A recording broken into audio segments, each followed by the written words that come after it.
And we meet the young deaf people who say the changes in disability benefits will leave them struggling to afford extra tuition and health visits. We'll talk to the Minister live. They are changes that will affect millions across the country, but campaigners say that young deaf people will be especially hard hit by the new system of disability payments. They claim the new criteria mean that the vast majority of deaf young people won't be able to access the money they need, leaving thousands struggling to pay for extra tuition and health visits. Katie Razzle has been speaking to some of the young people who'll be affected.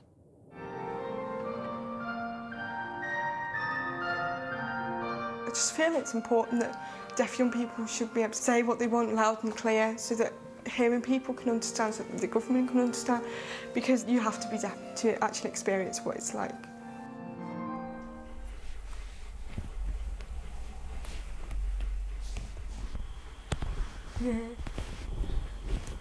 I can do it. I've got a brain in there.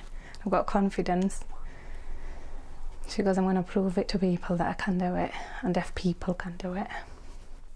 All three of these deaf youngsters can do it in a quieter world than many of ours. Bethany Eason is 15 and always on the move. In her GCSE year, she's a campaigner for a deaf children's charity and is devoted to dance. Oh, I've just knocked you, sorry.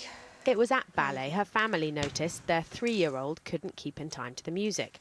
Aged 4, Bethany had a cochlear implant fitted. Things that really sound like a bit robotic and tinny, so everyone sounds a bit like robots because it's not perfect. Because of that, and because she often gets ear infections, Bethany regularly has to go to the specialist cochlear centre an hour from her home in the Wirral. At the moment, her travel is funded by the soon-to-be-abolished Disability Living Allowance.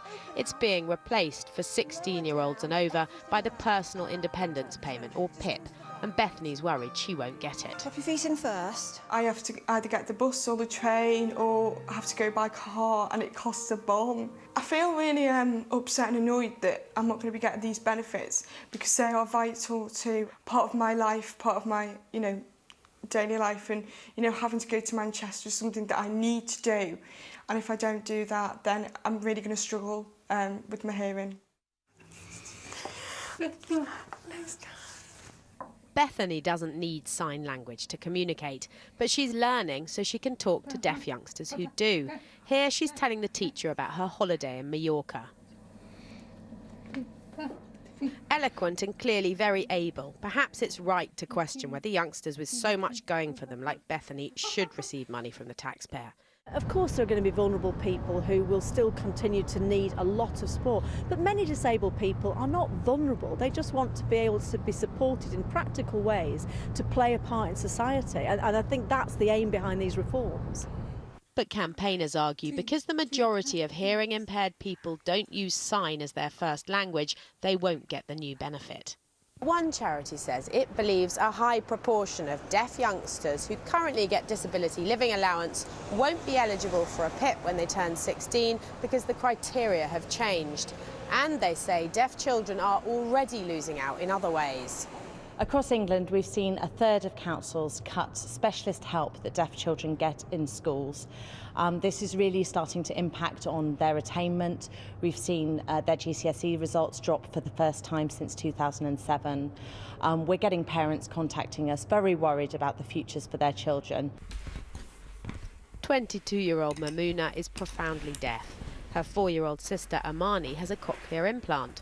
One's just started school, the other's about to finish university. And Mamouna has only praise for the teachers of the deaf who helped her through her school career.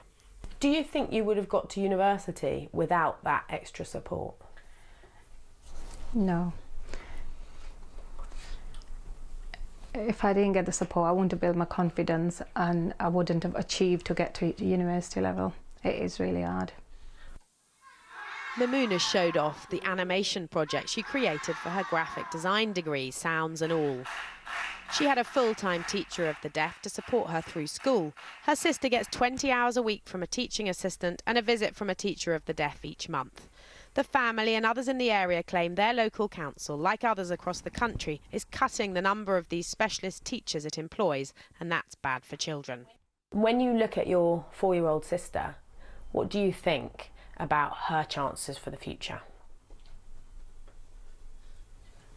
Because I'm really worried, because with what council is doing, she's not going to get to my level. And what I got before was really good, and looking at it now, they should really stop what they're doing. Kirklees Council says it's simply reallocating resources to where they're needed, and no deaf child will lose out. Parents shouldn't worry, because more time from expert teachers of the deaf will be able to be where their children are in mainstream classes to enable them to achieve what they're capable of, and this is certainly not about budget cuts. These youngsters will shape their own destinies, but may need a little help to do so. And what the government does nationally and locally could make all the difference to the adults they become.